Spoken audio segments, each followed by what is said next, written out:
Centuries before the fleur-de-lis, a line of long-haired warriors forged the first kingdom called Francia. These are the forgotten kings who founded France. Proof resurfaced in 1653 when a lead coffin in Tournai yielded a ring stamped Childericus Rex and 300 gold bees. Yet Childeric and his dynasty were nearly erased from memory. Keep watching to learn why their power hinged on a single uncut lock of hair and how one brutal haircut toppled their throne. Northern Gaul in the mid-5th century was a shattered frontier. Since the night of 31st December 406, when Vandals, Alans and Sueves marched across the frozen Rhine, the imperial defences had never recovered. By the 440s, marching columns of foederati Franks were as common on Roman roads as legionaries, hired first as allies, then fighting on their own account. What mattered was not ethnicity, but the size of a war band and a leader's reputation for loot and victory. Into this political vacuum stepped Childeric I, grandson of the semi-legendary Merovec. Our clearest contemporary window is the Annals of Angers. They picture Childeric already wielding a mixed force of Romans and Franks in circa 463. He helps Count Paulus defeat a Gothic raiding party near Bourges, then takes Anger after Paulus is killed. A year later, he negotiates with the war leader Odovacar, soon to depose the last Western emperor, and together they campaign against the Alamans in Italy. These flashes of information show Childeric acting less like a tribal chief and more like one of several opportunistic warlords jostling for Roman legitimacy while plundering what was left of it. Gregory of Tours tells a darker tale, embroidered by the later chronicler Fredegar. Accused of serial seductions, Childeric is expelled and seeks refuge at the Thuringian court of King Bisinus. Before he leaves, he breaks a gold solidus in two, handing one half to his lieutenant Wiomad, with instructions to send the matching piece when the Franks grow tired of Roman rule. 8 years later, Wiomad dispatches the broken coin.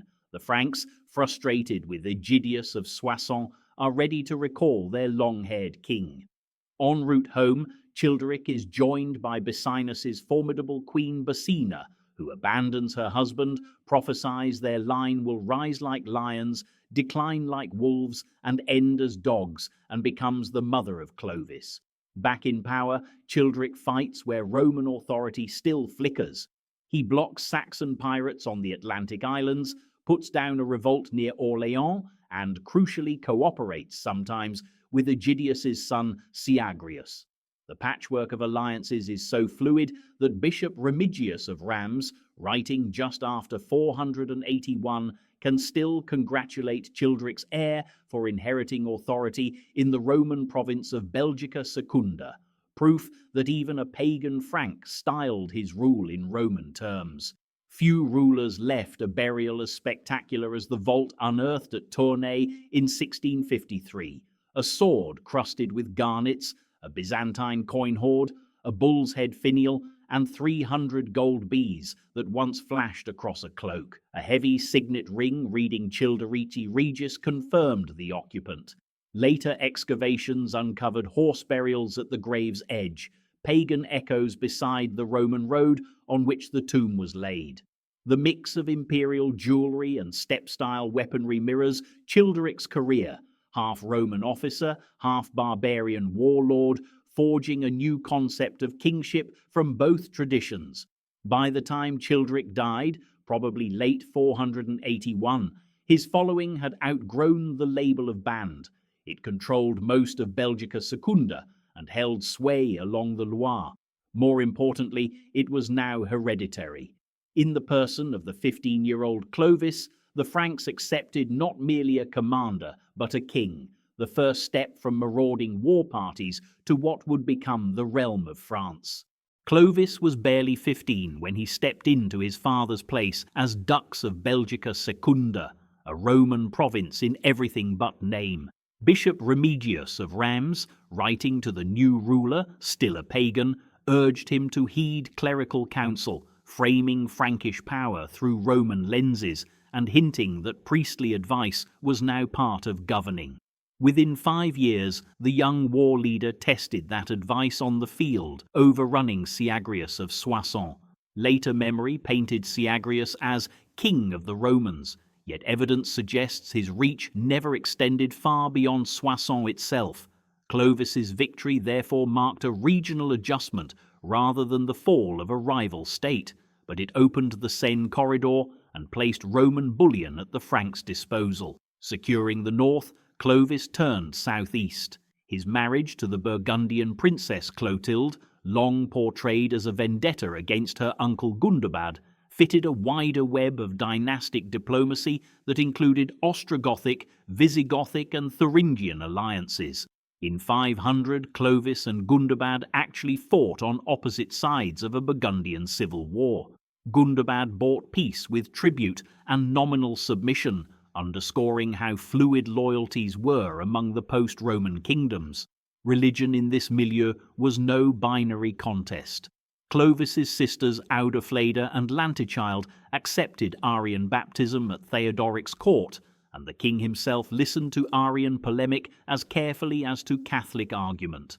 Avitus of Vienne's congratulatory letter presumes a real chance that the Frank might choose heresy, reminding him that ancestral gods cannot save, and urging him to evangelize once converted. Meanwhile, the Rhine frontier seethed. Gregory of Tours dated Clovis's celebrated vow, "Grant me victory, and I shall believe," to a battle with the Alemanni in 496, yet a panegyric for Theodoric the Great records fresh Aleman refugees in 508, suggesting a later, perhaps second, Frankish triumph that shattered their polity and pushed survivors into Italy. Clovis's final commitment to Catholicism came only after a greater gamble, the Visigothic campaign. Marching in 507, he issued a written edict safeguarding church treasures along his route, courting episcopal support before striking Alaric II at Vouillers, likely Voulon near Poitiers. Avitus later framed the king's baptism as the sequel to Liberating a Captive People, the Gallo-Romans of Aquitaine, placing the rite plausibly at Christmas 508, not 496. The victory unsettled the balance of the West. In 508, Emperor Anastasius rewarded Clovis with an honorary consulship and the insignia of an Augustus, signaling that a Frank now ranked above Theodoric in imperial eyes. Clovis paraded the gifts at Tours, then chose Paris as his residence, rooting Frankish authority in a Roman Christian capital. Having won prestige abroad, he eliminated rivals at home. Sigibert the Lame of Cologne fell first. Chararic was tonsured and exiled. Ragnachar of Cambrai and his brothers were executed after a failed bribe of gold that turned out to be gilded bronze. Gregory hints the king even scoured Gaul for hidden Merovingians, ensuring no hair-bearing claimants survived. In the spring of 511, with Aquitaine still being absorbed, Clovis convened a council at Orleans, 32 bishops drafting canons on church property and royal prerogative. Yet correspondence from Remigius soon after complains of poor episcopal appointments, a sign that the alliance of throne and altar remained pragmatic rather than pious. Clovis died later that year, aged about 45, leaving 4 sons and a realm stretching from the Lower Rhine to the Pyrenees. His lifespan, though short, transformed a warband into a Catholic kingdom, married barbarian inheritance to Roman title, and set the template for every Frankish ruler who followed. Clovis's death shattered the unity he had forged. In 511, the realm was quartered among 4 young rulers, Theuderic at Rheims, Clodomir at Orléans, Childebert in Paris, and Clothar in Soissons, a division born of court politics rather than Frankish custom, yet one that set the pattern for the next century. During the first decade, Theuderic proved the most aggressive. He repelled a Danish sea king called Clochilaic, and lured by Thuringian court intrigue, cut down King Baderic in 531 before annexing the whole Thuringian plain with Clothar's help. The captive princess Radegund was carried off to Francia as a trophy. Clodomer, meanwhile, plunged south. In 523, he toppled the Burgundian king Sigismund, whose pious cult began the moment his body hit the well at Agaun, and the next year died himself at Vézérance, fighting Sigismund's brother Godomar. His 3 small sons were soon murdered by their uncles, allowing Clothar to swallow Orléans and setting a grim precedent for royal child killings that would echo for generations. As victories piled up, Burgundy finally fell in 534, and Provence was ceded in 537. Clothar methodically outlived his brothers until in 558 he stood sole monarch from the Lower Rhine to the Pyrenees. But his triumph lasted only 3 years. On his death in 561, the kingdom fractured again among Charibert I, Guntram, Sigibert I, and Chilperic I, unleashing a longer and bloodier round of civil war.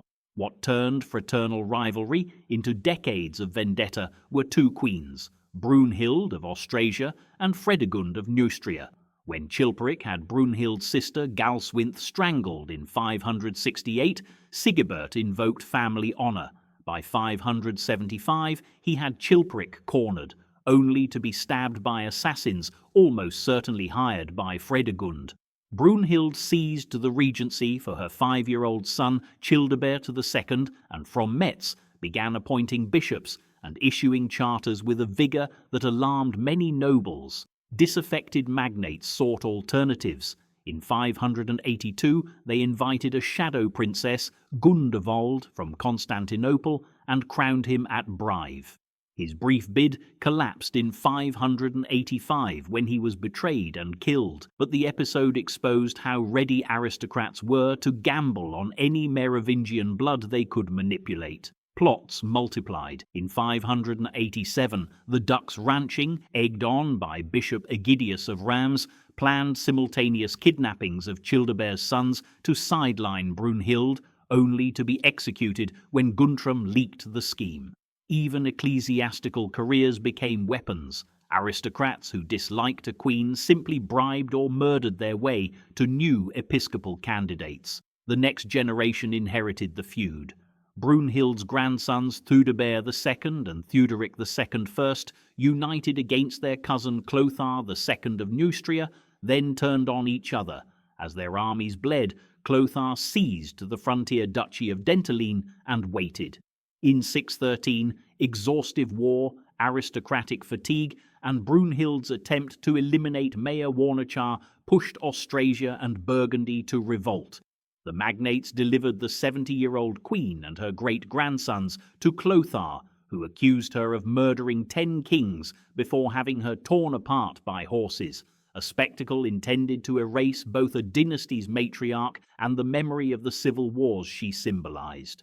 With Brunhild dead and Fredegund long buried, Clothar II convoked bishops from every region, proclaiming himself sole king and promising to respect aristocratic privileges in the Edict of 614. The price of unity, however, was clear. After a century of battle, royal power had moved from the sword to the council chamber, and the stage was set for mayors of the palace, Pippinids and Arnulfings, to eclipse the long-haired kings they once served. When Brunhild's cart left the Austrasian camp in 613, its axles greased so the old queen's screams would not drown the prayers of the bishops, Clothar II inherited more than her kingdom. He gained the political capital of a damnatio memoriae. Martyrs like Bishop Desiderius, executed under Brunhild, were exhumed and solemnly translated with royal consent, turning their cults into living billboards for the new regime. Columbanus was invited to return from exile. Luxui received royal protection. Even propaganda demanded substance, however, and in the spring of 614, the king convened an imposing council in the Basilica of St. Peter at Paris, 12 metropolitans and 56 bishops, plus 2 clerics newly arrived from Kent. 8 days later, Clothar issued the celebrated Edict of Paris. Aristocrats got what they had lacked under Brunhild.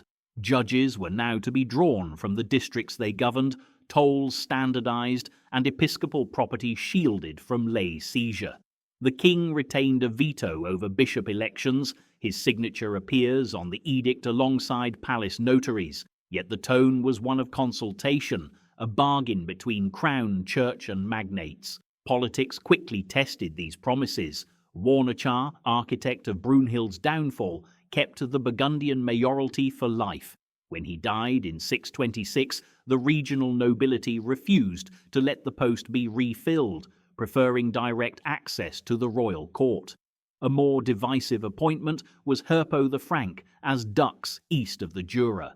Locals murdered him and plotted to seat Alethius, a patrician of debatable Burgundian royal blood, on the throne beside the queen, evidence both of regional pride and of how far nobles would stretch Merovingian succession rules for advantage. Clothar's response was subtle as well as forceful. Around 627, he summoned a second council at Clichy, again bishops and laymen together, to legislate on everything from census evasion to the right of slaves to bring accusations. Even low-born plaintiffs were now a matter for collective royal ecclesiastical debate. Meanwhile, his travelling court, staffed by treasurers, notaries, the comes pallati, and a now permanent mayor of the palace, acted as a roving chancery. Titles marked status more than fixed duties, and literate officials could be redeployed as diplomats or judges at need. In 623, the Austrasians demanded a resident king and received the 20-year-old Dagobert, but real power remained with Mayor Pippin and Bishop Cunibert of Cologne. When Clothar died in 629, Dagobert absorbed Neustria and Burgundy, dismissed some Pippinid advisors, and presided over the last unmistakably authoritative Merovingian reign. At Saint-Jean-de-Lawson, he dispensed justice to the poor and discreetly ordered the assassination of Brodolf, guardian of a rival prince, while stepping into the bath, an anecdote that reveals both daily intimacy and lethal prerogative in royal judgment. Dagobert's court was a magnet for ambitious clerics such as Eligius and Audouin. Hagiographies depict it as a clearinghouse for talent, where mastery of Roman law could lift a provincial deacon to the treasury or the chancery. The king patronized gold coinage. Merovingian tremisses now carry mint names and sometimes royal monograms, and expanded the fiscal machinery that paid for magisterial circuits and frontier defense. His greatest monument, though, was spiritual and political, the rebuilding of Saint-Denis outside Paris. Endowed with treasure, land, and eventual immunity from episcopal control, the abbey became the dynasty's necropolis, and a visible pledge that royal salvation and the martyr's patronage were entwined. Yet the very nobles who applauded Dagobert's grandeur were sharpening rivalries. Arnulfings, Pippinids, and Agilolfings competed for the mayoralty. Dagobert's attempts to curb their greed earned sermons from Pippin and satire from later chroniclers who accused him of debauchery and confiscations, the price, perhaps, of ruling without one faction's monopoly. When Dagobert died at Saint-Denis in 639, the brittle compromise unravelled. His elder son Sigibert III, already sub-king in Austrasia, was still guided by Mayor Grimoald. His younger son Clovis II was a minor in Neustria and Burgundy. The so-called brief Second Spring closed with two child kings, two rival courts, and a nobility newly conscious that the levers of power could be pulled from behind the long-haired throne. Dagobert the Fiend's death in 639 left two small princes, Sigibert III in Metz and Clovis II in Paris, on thrones far larger than their authority. Day-to-day power settled instead on the mayor domus, an officer elected by magnates who could survive any king's funeral. Pippin of Landen in Austrasia turned the role into a hereditary asset, proving that the goodwill of nobles and access to the treasury now outweighed the mystique of royal hair. A generation later, his son Grimoald overreached. In 656, he shaved the heir Dagobert II, packed him off to Ireland, and proclaimed his own boy Childebert the Adopted. The experiment in bloodless legitimacy collapsed. Neustrian forces captured Grimoald and executed him in Paris, while Dagobert's exile became a cautionary tale about how far a mayor could push before the Merovingian name still rallied resistance. What followed was an age of faction. Queen Regent Balthild and the iron-willed mayor Ebroin used assassinations and forced monastic retirements to steer child kings, yet their very success bred aristocratic coalitions determined to curb palace dominance. By the 670s, nobles no longer feared deposing a Merovingian, they feared each other. After Ebroin's murder, the office swung to the conciliatory Warato, then to his combative son-in-law Berchar. Civil war returned, ending at Tertry on the Somme in 687, when Austrasia's Pippin II crushed Bashar and the Neustrian host. Pippin allowed King Theuderic III to keep his throne, but appropriated the Principatus Totius Franciae, the effective command of the realm's armies and revenues. For a quarter century, the do-nothing kings issued charters, while Pippin and his sons Drogo and Grimoald II married into every great house and led campaigns from Frisia to the Middle Rhine. Even the royal chancery's March assemblies now met at the mayor's call. Pippin's death in 714 triggered a succession crisis. His widow Plectrude tried to govern for her infant grandson Theodold. Neustria rallied behind Mayor Raganfried. Friesland's Duke Radbod raided the Lower Rhine. Into this chaos stepped Pippin's illegitimate son Charles Martel. After victories at Amblève 716 and Vinci 717, he seized the mayoralty, freed the captive treasure at Cologne, and forced the last independent king, Chilperic II, into vassalage. Martel needed mounted followers and found their stipends in church estates, converting monastic lands into precaria fiefs, a policy his critics later called the plundering of Christ's patrimony.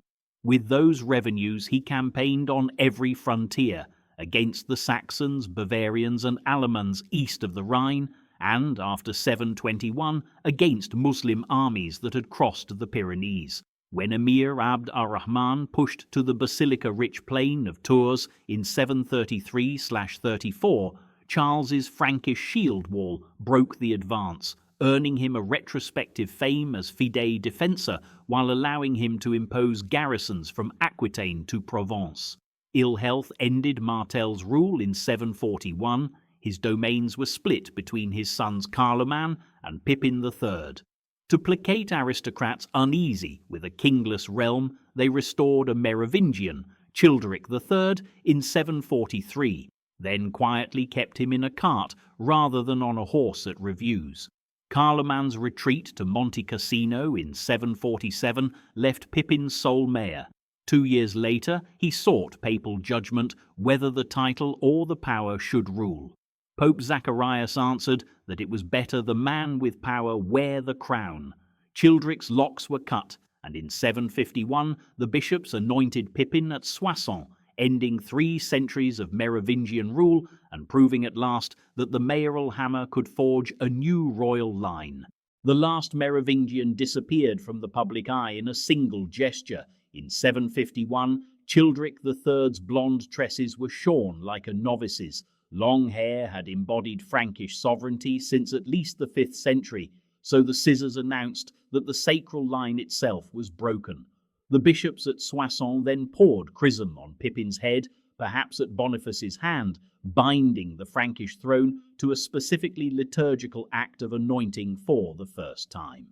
Pippin's envoys had first asked Pope Zachary whether it is right that the man who has the title or the man who has the power should be king. Zachary, hemmed in by Lombard attacks and alienated from an iconoclastic Byzantium, replied that justice lay with the stronger protector, and thereby licensed a revolution that also secured Rome's frontier. 2 years later, Pope Stephen II crossed the Alps, re-anointed Pippin and his sons, and received promises of military aid, the first Frankish papal alliance and the seed of the Papal States. Carolingian writers quickly recast the event. In their annals, Childeric is a cipher wheeled about in an ox cart, while Pippin stands forth as Princeps totius Franciae from the moment of Tertry. The long-haired kings become roi fainéants, kings who did nothing but grow their hair. Yet the dynasty had never been inert. 7th century charters still record Placita, judged by Merovingian courts and synods summoned under Childeric II or Clovis III, while monasteries such as Corbie and Saint Wandrille amassed libraries that later Carolingians would mine for learning. Pippin nevertheless exploited the charge of sloth to justify confiscating royal estates. Church lands were taken into Praecaria to pay mailed horsemen, a policy that earned clerical grumbles about plundering Christ's patrimony, even as reformers like Boniface applauded the new king's councils at Soissons and Estaing. Thus the dynasty that had baptized Clovis and founded Paris as a Christian capital was dismissed as obsolete within a generation, a triumph of political narrative over institutional memory. The papally blessed haircut of 751 therefore mattered less for ending a bloodline than for redefining kingship itself. Henceforth, a Frank could not simply inherit. He had to be anointed in the Roman rite, owe defence to St. Peter, and keep the church lands he used, now circulating back into reform. The Merovingians vanished, but the model of sacred monarchy they had conjured, alliances with bishops, councils tightening canon law, gold coins struck with royal monograms, remained the scaffolding on which the Carolingians built empire. In silencing the old dynasty, Pippin ensured its structures spoke for him. The Merovingians bequeathed less a set of legends than a working toolkit for the kingdom that would become France. Their real monuments were laws, offices, coins, monasteries, and road hubs, structures so pervasive that the Carolingians could not govern without them, even while mocking the long-haired kings. The king's foremost badge of authority was not the sword, but the written statute. Lex Salica, compiled before 507 and probably before Clovis's conquest of Aquitaine, combined customary fines with royal edicts and was explicitly said to arise from an agreement of the Franks and their nobility rather than from one monarch alone. Later scribes added a prologue in which 4 lawmen, not a king, perfect the text, underscoring how deeply the idea of collective legislation had taken root.